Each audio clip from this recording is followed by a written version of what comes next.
So today we're going to talk a little bit about the origins of trench warfare, what a trench is, and how it was used, and in the larger context of World War One, which is the main armed conflict that is synonymous with trench warfare. We'll look at World War One, its causes, why did it start, some of the key moments that involved trench warfare throughout that war, as well as its aftermath. And then we'll go into modern battlefield archaeology that's occurring over in Europe, particularly in the area of Flanders, which is northern France and Belgium, which saw most of the most fierce fighting during the war, and how that project is important today in recovering the war dead and remembering World War One. So, going into that burning question, what is a trench? A definition, Webster's, is a long, narrow ditch. Fortified, militarily, it is a fortified network of ditches to protect troops from enemy fire. As we can see in our drawing over to the right-hand side, you have many different types of trenches in a trench network. You have your frontline trench, which is that forwardmost trench system that is facing the enemy. Off of that forward trench system, you have a sapper's trench, which is also known as a listening post, where some troops would go out and either, post out to try to listen to any type of enemy communications, or try to spy any type of enemy movement, to even sniper's nest or send out snipers out into no man's land. You had readouts. Readouts are, as you can see, those crenellated portions of a trench which stick out further from the main line, which allows for overlapping in fields of fire. And then you also have machine gun nests, which was synonymous with World War One. You also have traverse trenches, which are these trenches that go in between the front and the back trenches, also known as traverse or communication trenches. You have support trenches, where you would have barbershops, you would have mess halls, you would have the barracks and bunkers that the men would sleep in, or even, and in some cases, those were just basically dug out holes within the lines of the trench. And then further back, you had other trench lines that would have your artillery posts, your command posts, your medical, and things like that. So where did the idea of trench warfare originally come from? Your first instances you start to see trench warfare being described as in the late 1600s to the early 1700s. Its origins were written by a French military engineer, Sébastien Lepestre de Vadou, who, while assaulting cities and facing onslaughts of enemy, because you have to remember, in the end of the 1600s into the beginning of the 1700s, European armies were arming up with all sorts of black powder musketry, as well as artillery like cannons. So it was starting to become more and more important for soldiers to be able to hide from that if they were going to survive. So he starts writing down basically a system of how to create these ditches and trenches to protect soldiers. The first war you're going to see that being used in is the War of Spanish Succession in 1702 to 1714. You see it being used particularly in the lines of Torre Verdes during the Napoleonic Wars, during his Iberian campaigns. They were used by the Portuguese to thwart Napoleon's entrance into Portugal from Spain from 1809 to 1812.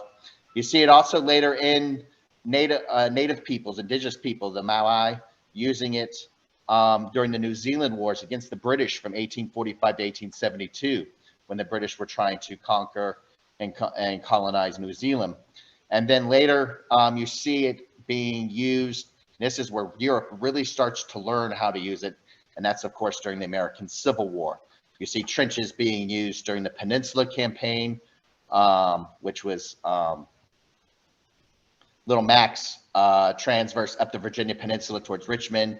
This is where Robert E. Lee gets his famous nickname, the King of Spades, because he had his men dig trenches before the battlements of Richmond, thwarting McClellan's Union advance to the city. You see it during Fredericksburg, Vicksburg, Missionary Ridge, Cold Harbor, Kennesaw Mountain, Spotsylvania Courthouse, and most famously, one of the final battles of the American Civil War, Petersburg, which you had trench systems that surrounded the almost entire city of Petersburg, both dug by both Confederate and Union forces, which basically led to almost a stalemate of about 5 to 6 months between Ulysses S. Grant's Army of Potomac and Robert E. Lee's Army of Northern Virginia. So now that we've kind of explored what the trench was, now we got to look at how did it get used? How did it get used in the situation of like World War I? So to look at what happened in Europe in the early 1900s, there's a lot of political tension and a lot of tangling alliances that are occurring throughout Europe at this time. Europe is on a knife's edge as far as tension goes. You have also great European empires ending, particularly that of like Austria, Hungary, Russia, and other large empires like that. Plus, you have other upstart empires on the rise, particularly that of like Germany. Germany is wishing they got into the colonial game late. So Germany is trying to expand wherever and whenever they can. Mostly you see that in Africa and also across the Pacific Asia. They're trying to expand their might and compete with the great superpowers of primarily France and England. Germany itself is a relatively new power, being created in the late 1800s after the Franco-Prussian War, where at the result of that war and the Treaty of Versailles in that war creates the first German Empire. And you have the famous German Chancellor Otto von Bismarck that said that a German empire will be born in blood and iron. So Germany quickly starts to mobilize and industrialize. As a result of the Franco-Prussian War, you get Germany takes over that Alsace-Lorraine region, between the buffer region between France and Germany. And that becomes a highly contested region that France does not forget that Germany possesses and will not allow them to forget that. Plus the sting of Germany being born in the Palace of Versailles in Paris, France is holding a grudge. So you have all these alliances with Germany and Austria-Hungary, Russia and France, Russia and Serbia, England and Belgium, Italy and France and Germany, Turkey and Austria-Hungary. You have all these alliances. So you're just looking for some type of tripwire that's going to ignite the whole thing. Now, what World War I ends up kind of boiling down to being is basically it ends up becoming a family dispute, because pretty much all the great houses of Europe are all related to each other through pretty much Queen Victoria. The King of England, as you see there in this picture, that is actually, he is on the left-hand side, is related to the Tsar of Russia, which is our Nicholas over there on the right-hand side. Look very, very familiar, similar to each other. Also, Nicholas is married to one of Queen Victoria's nieces. You have the Kaiser Wilhelm III of Germany is one of the Queen Victoria's nephews. You have this all the huge dynastic houses of Europe are all related to Queen Victoria. Now, all except for pretty much Austria-Hungary, but it is a dying empire. So what happens over on Austria-Hungary is you have the aging Austrian-Hungarian emperor whose son dies in a murder-suicide with him and his mistress. So you have this crushing blow of who is going to inherit the crown of Austria-Hungary. Kaiser Wilhelm III, he is desiring German greatness. So he makes a comment that he is going to go and he believes that France can't hold Libya.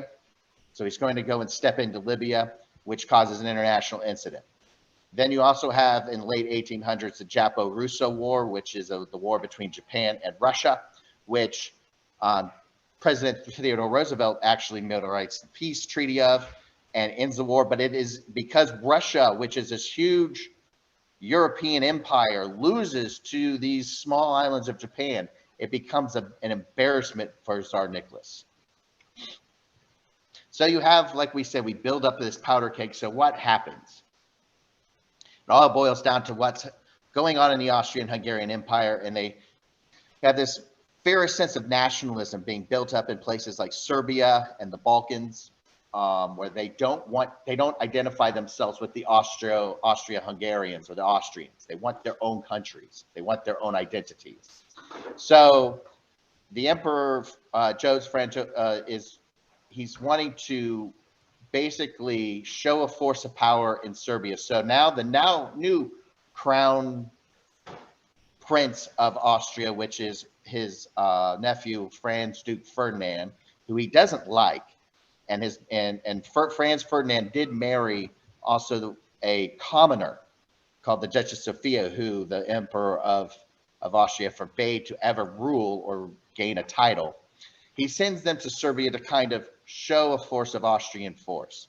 What they didn't know was that there was a band of anarchists called the Black Hand, which was made up of military figures within the Serbian government as well as anarchists.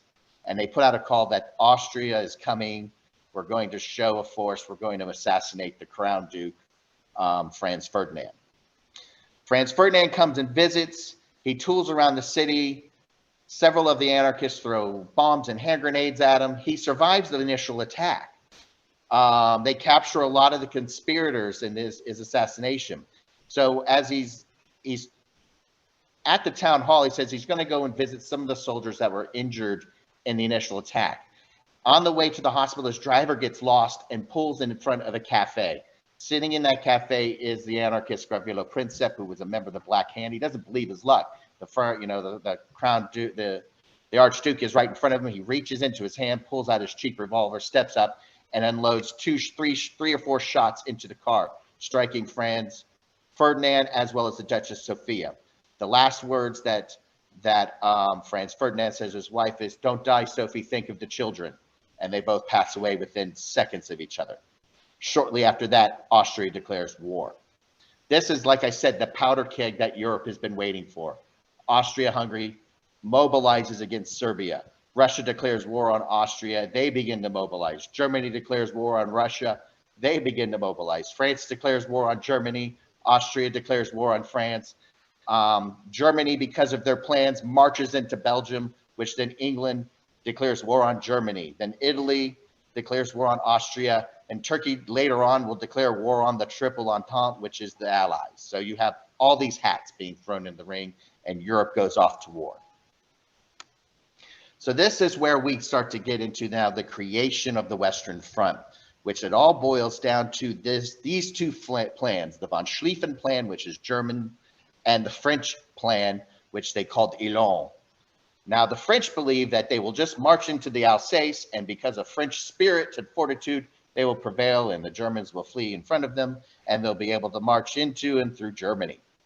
The Germans, though, have another plan. Now, the French are going to march through this area over here to the right, while the Germans, the von Schlieffen plan, puts these German units marching through Belgium into France.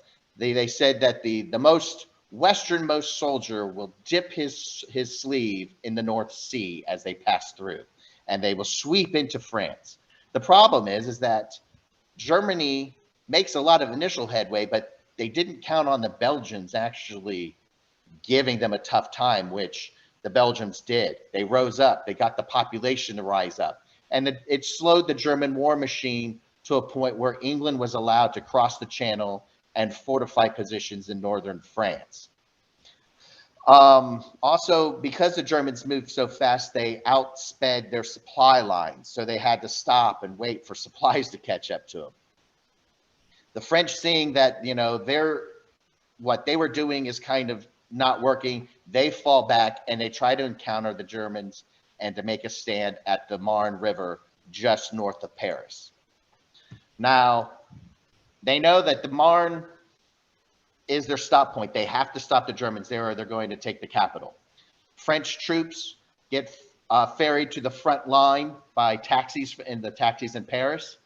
The Germans, if they're not stopped, will go into Paris. So the French and English dig these small ditches and foxholes, which will end up becoming later on the first trenches. After several hours of intense fighting, the Germans fall back and they begin to dig their own trenches in that Marne region. Now, as we can see on this top photo here, you see that extensive trench system that is going to be created by both sides. It is a scar on the landscape. Now, the trench, or what's called the Western Front, which is a series of trenches, extends from the North Sea all the way east to the border of neutral Switzerland. Now, these trenches start to become more and more elaborate. The Germans fortify their trenches more and more and more. After that first Battle of the Marne, both sides try to start to outflank each other. That culminates into the first Battle of Ypres. Neither side could take an advantage. At this point, both sides have suffered 300,000 casualties, and this is just the opening salvos of this war. Those ditches would be fortified with barbed wire, machine gun nests, and bunkers. This system of trenches would stretch for 400 miles, and for the next 4 years, neither side would give much ground, with 14 million people losing their lives and property. One thing about World War I, though, is because of this trench system being created, you get these technological advances in warfare. Now, at the beginning of the war, both sides are using outdated weapons, impractical uniforms, horse-drawn carts to move equipment, and artillery. Both sides are still using horse cavalry charges against machine gun nests. Over the next 4 years, you're going to have a technological arms race that will begin to both sides are going to try to do whatever they can to break this stalemate. So you're going to see the birth of a lot of modern weapons of warfare. So the first thing we're going to look at are kind of like the uniforms. What we see here are some of the uniforms they start with what we look at as a modern soldier nowadays. They have a steel helmet. They have practical uniforms that blend into the environment. The British kind of got that, but they were wearing soft caps with khaki uniforms at the beginning. Later on, they would keep that same colored uniform, but adopt a steel pot helmet. The French, as we can see on the picture, the middle picture here, the one on the left shows a man with a blue coat and a red pair of pants and a kepi hat. That's what they were wearing going into the war. Then they would adopt a sky blue uniform that would blend in with the environment and wear a steel helmet. The Germans, of course, would wear a leather helmet called the Pickelhaube, which would have a steel spike or a spike on the top of it, and a gray uniform, which then later on, as the war progressed, they would start to adapt the Stahlhelm, or what's called coal bucket helm, that the German army would be pretty much, well, synonymous with, as well as they would adopt body armor and steel plate armor. Firearms and melee weapons would advance. You would have the Germans, most rifles being used at this time were all bolt action, with about 5 to 10 round clips, depending.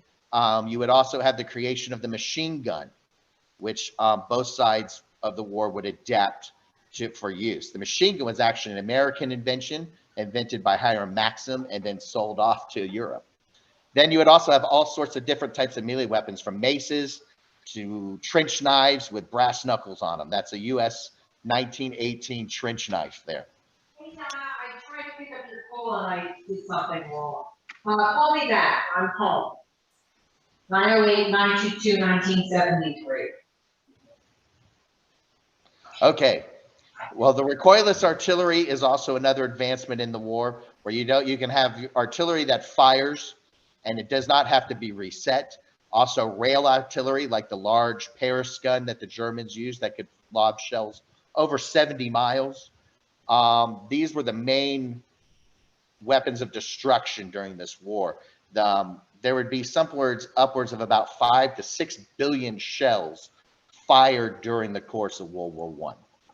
Then, of course, you would see the introduction of aircraft, air combat.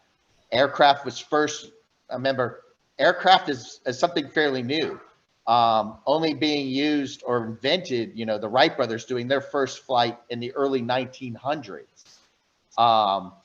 to the point now where you would have the first reconnaissance and scout aircraft, and then later they would start arming these aircraft with machine guns and dueling it out over the battlefields of Europe. Tanks would be introduced into the third year of the war. Both sides trying to break that stalemate of trenches. You would have armored cars, you would have tanks being invented.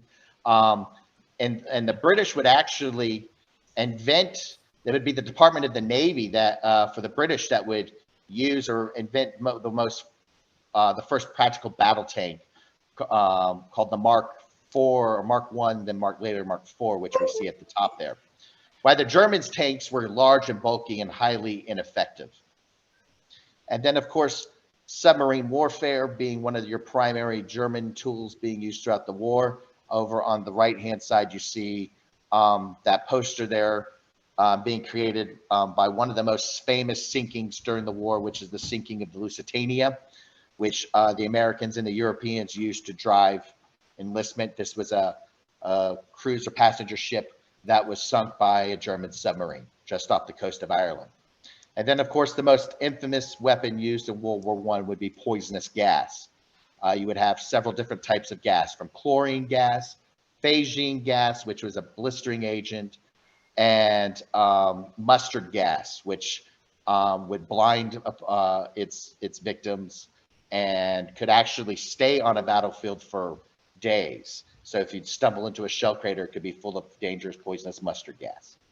So you'd have many different types of gas masks created so that soldiers could move in and amongst these gas clouds and even use them for cover. So as the war starts to progress and you get this stalemate, the German High Command, led by Baron von Falkenhayn, Marshal von Falkenhayn, and this is in about the year now 1915, 1916, he says, what we need to do is create a place that will draw the French in and make them bleed. So he decides on a city on the eastern portion of the Western Front, a city called, an ancient fortified city called Verdun. There he would besiege the city of Verdun for about for several months. It would be 6 months. It's the longest continuous campaign within all of World War I. This would draw about 755,000 casualties on both sides. And what Germany had planned was that they were going to grind France into capitulation, but it would end up being the opposite. Germany would fail on this breakthrough on the Verdun and it would just become a meat grinder for the Germans. You'd have this extensive trench warfare fighting on both sides. To counteract Verdun in this time period, the British are going to decide to launch an offensive on the western portion of the Western Front in and around the Somme River. Due to poor planning by Sir Douglas Haig, and this is something that the British did a lot, is the British High Command would not usually tell the officers in the trenches what was going to happen until right when it was happening. And there was not a lot of coordination between artillery fire, cavalry troops, and the frontline troops. And as an end result of this, you would have artillery fire going off, alerting the Germans that an attack was coming, about a 1 to 2 hour pause before the whistles would be blown for the troops to go over the top. And they would then, the British troops coming over the top and crossing into no man's land would face concentrated machine gun fire because the Germans knew they were coming. And this would see like 20,000 dead and wounded within 30 minutes of the initial attack. By the end of the Somme offensive, which would last a couple days, both sides would suffer 1,065,000 casualties. So you're seeing this trend that all these different battles are all seeing huge amounts of casualties in this war. And of course, it's not just about the Western Front. This is a mini front. This war, like I said, it's a world war. So you see fighting in East Russia, Western Russia and Germany, which the Russian and German campaigns don't see a lot of trench warfare. It's a lot of open territory fighting. In the South, you'll see trench warfare between the Italians and the Austrians that go up into the Alps. So they're actually fighting in trenches in the mountains. In Asia, you'll see Japan move in and take territories in Pacific, Korea, and China. And you will also, in the Middle East, you'll see the many different Arabic tribes, particularly in the Saudi Arabian region, rise up and expel the Turkish oppressors. And in Africa, you'll see many different types of colonial troops fighting to determine the fate of the continent, kicking basically Germany or the other colonial powers out. One of the other big uses of trench warfare outside of the Western Front will be the Gallipoli campaign. This was supposed to be Sir Winston Churchill's crowning achievement. He was going to sail a fleet up the Dardanelles and attack Constantinople or Istanbul. Sorry, they say the old one, but Istanbul, which is the capital of Turkey. But the Turks mined the entire Straits of the Dardanelles, so the British had to force land on the Gallipoli Peninsula to try to force the Turkish troops off the peninsula so that British naval forces could get up the Dardanelles Straits, but it didn't work out that way. The Turks were being led by a very charismatic leader and colonel by the name of Ataturk. And Ataturk fortified the Turkish troops and basically kept repulsing the British and Anzac troops. And Anzac troops mean they were Australian and New Zealand forces. The campaign lasted over 11 months. You see 690,000 casualties. The British and the Anzac forces were really never able to get past the beaches and coastal regions into the interior of the peninsula. And Gallipoli would be a failure, and Churchill would resign his post as Lord of the Admiralty and seek a captaincy position on the Western Front. So Germany is still trying to break this stalemate in the West. So they make another command change, and you'll get in the duo of German General von Hindenburg and German General Erich von Ludendorff, which Ludendorff will be the man on the right, and Hindenburg will be the man on the left. In the center is the Kaiser. Now, Ludendorff, he says how they're going to break the stalemate is they're going to do a series of offensives, which means attacks on all along the Western Front line in many different areas. This will keep the Allies off balance, and they will hopefully achieve a breakthrough somewhere. And if they achieve a breakthrough, then they will funnel German forces in and exploit that breakthrough. The French, now underneath the command of Marshal Foch, will lead counterattack after counterattack.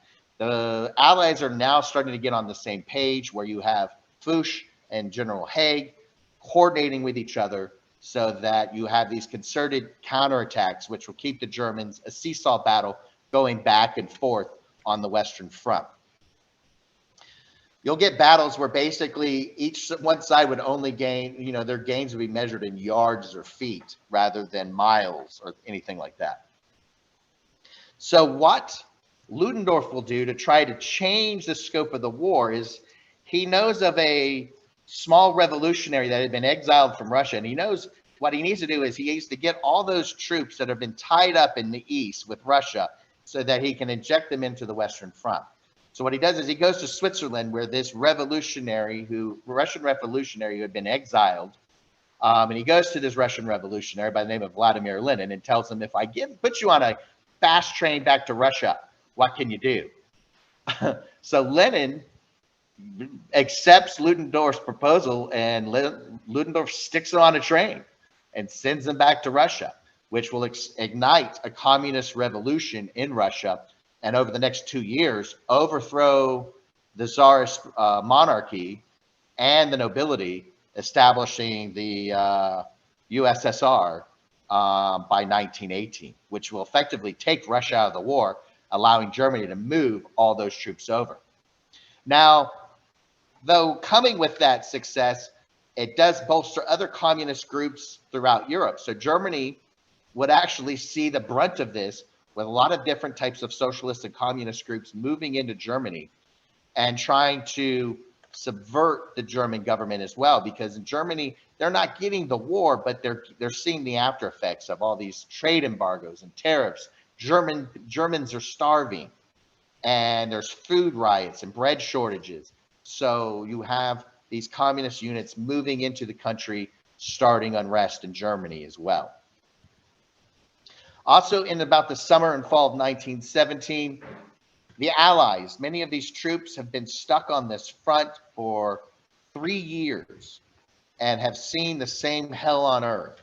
These horrible trench conditions, flooded trench conditions, constant shelling and barrages, constant attacks, and wanton death. And there are several units that are getting tired of it. So what you'll see in the summer and fall of 1917, because of these horrible conditions, you'll see mutinies occur, mostly in the French sections of the line. There will be several mutinies that will occur in the English section. The English put them down fairly quickly. You'll see more mutinies occurring in the French section, which these mutinies are basically French soldiers refusing to get up and fight, or maybe one shooting their officer who gives them the order to go over the top. So what happens is Foch will then order the French high command to go in and round up what they consider the ringleaders of these, and they will execute more than about 20 to 25 men as a show of force. The mutinies would cease, and Germany would again renew their offenses. One of these main offenses that's worth noting is the offensive called Passchendaele. This is during the Third Battle of Ypres. Passchendaele was a part of the Western line there in southern Belgium and Flanders that is manned by the Canadians and Anzac forces. The Germans over the spring period would focus a lot of assault into this, or attacks into this area. You would have torrential rains that would flood the battlefield, and the Canadians and German forces would battle back and forth. This would give basically the Germans a earned hatred and fear of Canadians, because the Canadians refused to break in Passchendaele. And the Canadians actually at one point rise up and they break through the German lines and gain several miles into the German lines, but then counterattack after counterattack over several days, those gains would be basically taken or erased. At the end of this 3-month battle, both sides suffer about 850,000 casualties. A lot of them would be drownings. These huge shell craters across no man's land would fill up with water, and men would fall into these shell craters and drown. So where comes the turning point of the war? It's basically the United States will enter the war. Up until about 1917, the United States wanted to try to maintain neutrality. They would give arms and weaponry to the Allies. But then there are a series of several things that would cause the United States to enter the war. One would be the sinking of the Lusitania, which was a passenger liner that had a lot of Americans on it going from New York to England. Got sunk off the coast of Ireland by a German submarine. So that would lead to the U.S. denouncing unrestricted submarine warfare.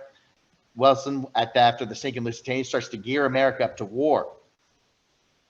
And then comes in about early 1917, this thing called the Zimmerman telegram. What that is that British High Command intercepts a telegram from German High Command to the German-Mexican ambassador Zimmerman, who basically they found that the Germans were told Zimmerman to try to encourage the Mexicans to rise up and attack across the U.S. border. If they did so and did it successfully, after the war, Germany would give them Texas, New Mexico, and Arizona back. Of course, this, the British intercepting this telegram sends it right to the United States. President Wilson uses that telegram as that push point to get the United States in the war. The U.S. will select Blackjack Pershing, John Pershing, as their overall commander. What Pershing decides to do is that he refuses to send U.S. troops over piecemeal because he knows the Allied commanders over in Europe will just take his American troops and just plug them in as what we call cannon fodder. Basically, let them, feed them to the mill and get them killed. So he told the Allied commanders he will not commit one U.S. troop into battle until they are all there. This would lead him into many different fights with Foch and Haig, but he ends up getting his way. And that's what ends up winning the war is American troops get there in such concentration, they're able to make a difference. And that first difference will be the Cambrai offensive in December 1917. General Pershing fights Allied command to keep the American Expeditionary Force an independent unit. The AEF will see action at the Somme, the Second Battle of the Somme from March to April. Lace, the Ain River in May to June at Belle Isle Wood. The U.S. Marine Corps will see so many casualties that it'll be the most amount of Marines killed until 30 years later in Tarawa in the South Pacific during World War II. Then you have the Ain Marne battle, the Second Battle of the Marne, Saint Mihiel, the Meuse-Argonne offensive, all these huge offenses. The Americans start to slowly turn the tide of war. But what ends up becoming the thing that breaks down World War I? And it's going to be illness. Now, conditions in trenches, as we saw what trenches look like, are appalling. You have rats as big as cats, all over the place. Rats are spreading disease. You have dead bodies out everywhere in and around you, and the fluids and the decomposing bodies around you lead to many different types of illnesses and diseases in the trenches as well. You get things like trench cough, dysentery, trench foot, which trench foot is that picture at the top is because soldiers are wearing shoes and socks and puttees, which are those wraps they wear up their legs, and their feet are constantly submerged in dirty water. It starts to rot their feet. And you get sepsis, where they get wounded or cut. And because the conditions are unsanitary, those cuts end up becoming infected, and people die from sepsis, which means their body goes into septic shock. But what is the game changer, and it's something that we can pretty much will familiarize ourselves with today, is that in 1918, American troops will bring with them a deadly influenza, a flu, which will end up calling the Spanish flu, because the Spanish will be the first ones to report it in Europe. The Spanish flu epidemic will last from 1918 to 1919 and will kill over 50 million people. Primarily, though, it will infect troops within the trenches themselves. And many troops start to get sick, and it starts to greatly affect the fighting prowess of the soldiers in the trenches. Then on August 8, 1918, with war, illness, with the Spanish flu running rampant in the German trenches, and constant low morale in the German trenches, the Germans are getting tired of these constant attacks as well. It takes a toll on the German army. So soldiers start to desert, meaning that they cross no man's land and give up. Allied command, informed by German deserters that this is starting to happen all along the Western Front, would lead to a 100-day offensive. So on August 8th, that the Germans were planning this 100-day offensive. So on August 8th, the Allies will attack the German lines at Mame, spearheaded by the Canadians and the Anzac troops, which the Germans were scared of in the first place. And Allied forces will break through the German lines, creating a 15-mile gap, 27,000 German casualties and 12,000 Germans surrender. This will be known as the Blackest Day for the German army. And it's also signaling to the Germans that the war that they're not going to win this, that the German soldier is starting to give up that will to fight. This will lead then shortly, about 2 months down the road, from about 2 to 3 months down the road in November, you'll see that due to, as we were saying, these subversive, you have unrest at home in Germany. The population is starving.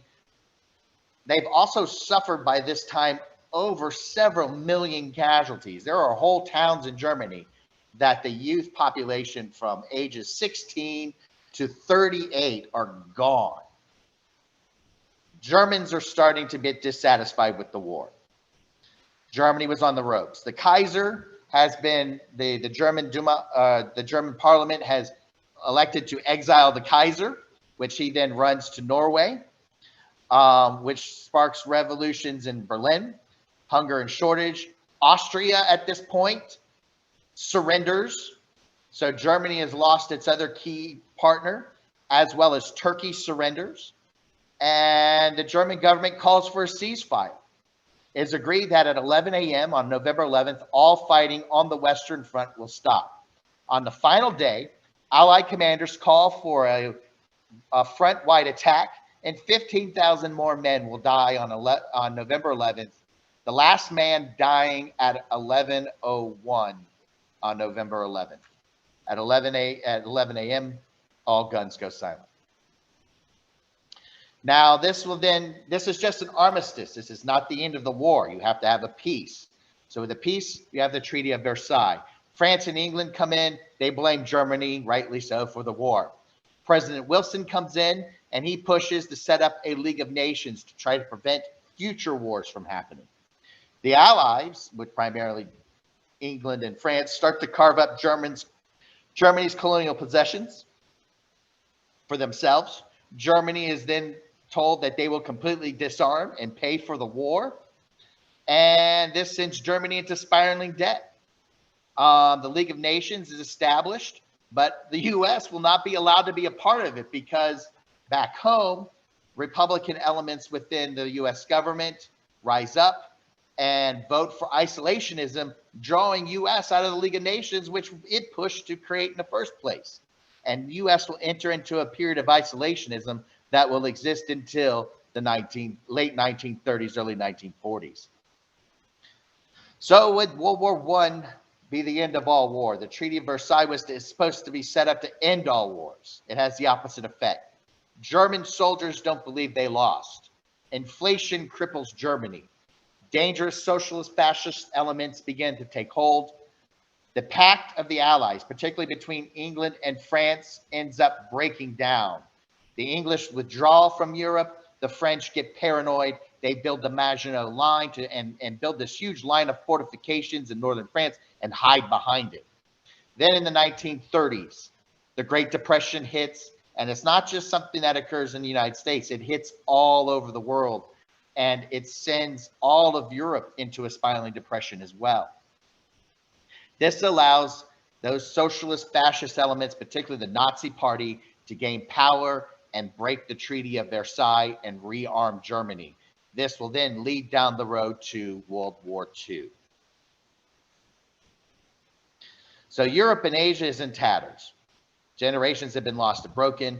Northern France is a wasteland of destroyed towns, torn up earth, full of dead and unexploded ordnance. The Spanish influenza is ravaging survivors. The European nations begin to rebuild. France constructs the Maginot Line. The U.S. cuts itself off from the rest of the world.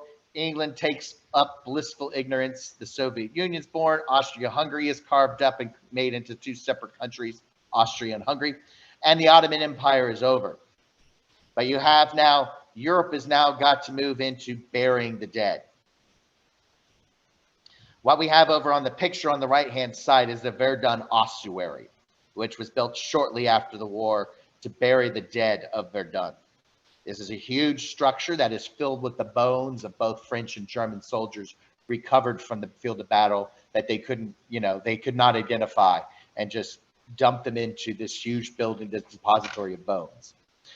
But in Europe, you have between 20 to 28 million people. That includes military and civilian casualties as a result of World War I. Due to the nature of the war and the wasteland of trench warfare, most dead would go unfound, unclaimed, and were unrecognizable due to the horrific nature of the weapons used. Ossuaries and cemeteries would be created to specifically handle the war. And one big thing that would be created due to World War I is the tombs of the unknowns. You'll see in Great Britain, France, and the United States, these tombs would then house the bones of an unknown soldier. What this would be set up for is that all those widows or mothers, fathers, husbands, whatever, their loved ones did not come home. They could go to this tomb of an unknown soldier and grieve there, because that could be their son or cousin or uncle or father or husband. It could be that person. So this idea of an unknown soldier gets created during the end of this war to allow for the completion of this grieving process. And at the end of the whole tally, 8 million people would be missing in action and never return home from World War I. This would lead to what we have today. World War I leaves this scar on the landscape. The trenches in the Western Front are still visible 100 years later. No man's land has been converted to farmland, In some places, the farmers call this, particularly in Belgium, this the harvest of bones, because they till the fields and they pull up the bones of the dead. They also, when they harvest their fields, they have to plant windsock flags in case they hit a shell that's full of poisonous gas. And then they would know which way to run away from the gas expelling from these unexploded rounds. Archaeologists say that really you only have to, in most of these places in the Western front, Northern France and Belgium, you only have to dig 1 foot into the ground and you start to hit these trench systems and that strata that is no man's land in World War I. So this leads us to what we call like the Flanders project. The primary Flanders project going on now, this was for years and years. Nobody did anything with the battlefields of World War I. There are places to remember, places for artifact hunters to kind of go in, but really what sparks it is in and around the centennial of World War I, 2014. You get these groups and projects primarily because, and just about a year or two before that, the last World War I soldier passes away. There's no more voices for these people. So you have projects like the Flanders Field Project, or primarily one is called Dig Hill 80 in Wichstadt, or White Sheet as the English called it, Belgium. It is a crowdfunded archaeological expedition that has gone out every couple of years since 1914 and is uncovering trench systems.